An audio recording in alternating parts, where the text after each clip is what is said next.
آخرین بازی رونالدو برای تیم اسپورتینگ در اوت 2003 بود که به عنوان یک بازی دوستانه و قبل از شروع لیگ برگزار شد. تیم مقابل آنها تیمی به غیر از منچستر یونایتد نبود که به خوبی از توانایی‌های رونالدو آگاه بودند.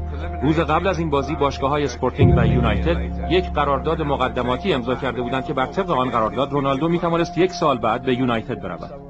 یادم میاد که خیلی مضطرب و عصبی بودم. با دوستم سومیدو صحبت کردم و اون گفت تو قراره فردا در مقابل منچستر بازی کنی، پس داغونشون کن پسر. گفت بهترین بازی تو بکن، شاید ببرن تو تیمشون. گفتم مگه میشه؟ با بازی عالی که اون کرد در همون نیمه اول اسپورتینگ از ما جلو افتاد. اون نمیتونست که شب قبل من با مسئولین باشگاه اسپورتینگ جلسه داشتم و درباره همه چیز صحبت کردیم، به توافق رسیدیم. اون واقعا عالی بود.